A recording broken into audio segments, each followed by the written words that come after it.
Hello, Dr. Peter Sharfman and I are honored to be able to give this presentation regarding the development of cybersecurity norms for space systems. We're going to try and cover quickly the current and emerging situation and the threat environment that is posed to these space systems, some alternative approaches that should be useful in developing norms, and our findings and recommendations. Space systems are expanding in number and mission, with thousands of new satellites being launched sometimes in a year. Vulnerabilities, cyber vulnerabilities can place at risk these systems and, just as important, the infrastructures that depend on them. And this poses a couple of really tough questions. Can international norms mitigate the threats and risks to these systems? And if so, what path should the United States pursue to the development and implementation of these norms? The current and emerging situation is actually pretty significant. We are seeing a fundamental change based on the proliferation of numbers and types of space systems. And already over 3,000 satellites are now active, with tens of thousands on the drawing board or actually being built. And many of these systems are being developed and operated by the private sector, which has shifted the sort of center of gravity of a lot of space activity from the government to the private sector. And disruption, both cyber and physical, of these space systems can jeopardize our economy, the safety and well-being of our people, and everybody in this country who depends on our critical infrastructure. These systems exist in a transnational environment in which a satellite belonging to one country can transit over the territory of others and perhaps many other countries. And the disruption of any space system belonging to one country can affect the communication, the commerce, the navigation, and infrastructure in other countries. Policy exists. Space Policy Directive 5 of the White House Space Council says that it is the policy of this country to place emphasis on the need to improve cyber protections when developing space systems, which they define as a combination of ground control network, space vehicles, and user mission networks that provide a space-based service. But the question is how to get that done. The threat environment has become far more significant. GPS signals can be jammed, leading to erroneous navigation. Satellites and uplinks can also be jammed, which denies users access to these systems. False command and control information can be sent, allowing attackers to alter satellite dynamics and take control of them. And as satellites become more and more a part of global 5G networks, the ability of billions of IoT, Internet of Things devices, to perform correctly may be put at risk. And these devices will also increase the significant attack surface of space systems. And we've already seen that Russia has disrupted NATO GPS satellites during a 2018 exercise and are working that capability into their concepts of operations. Many space systems are vulnerable to cyber attack. And hacking tools are going to continue to get stronger, which will make the vulnerability of these systems even more of a problem. Most space systems derive their value from an ability to communicate with many end users on the ground, which means that there are many avenues of potential attack. And we've tried, of course, to develop highly reliable technical solutions for cybersecurity to deter attackers by denial for terrestrial systems, and it hasn't really worked. Doing it for space systems is likely to be even harder, in part because these systems are harder for us to repair being on orbit already. Let me turn the discussion now over to Dr. Sharfman. Peter?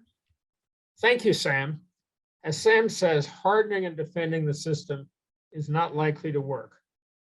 Increasing the resilience of the system might work in a technical sense, but doing it sufficiently would be prohibitively expensive, which leaves manipulating the perceptions and incentives of potential attackers in such a way that they will choose not to attack the system. How do you do this?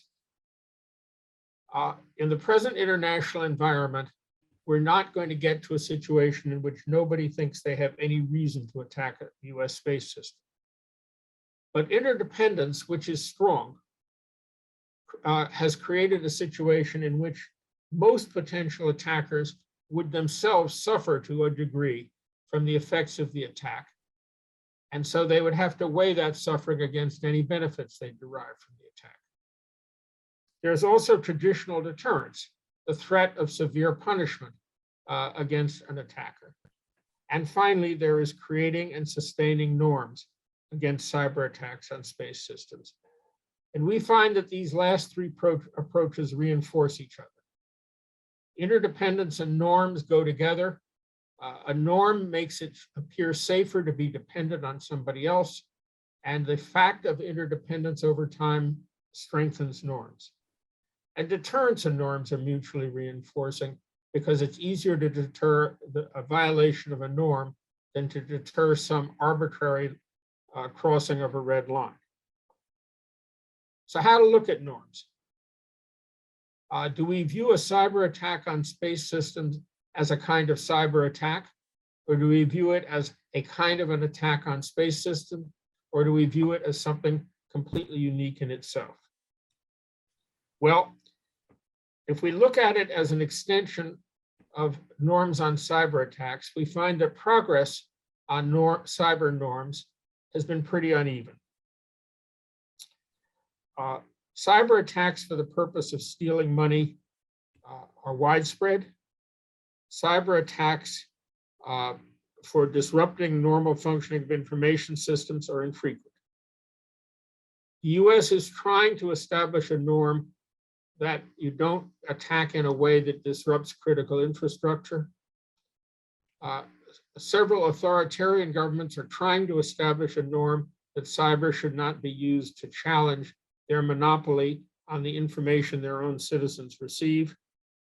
And there does seem to be a strong norm against cyber attacks that directly kill people.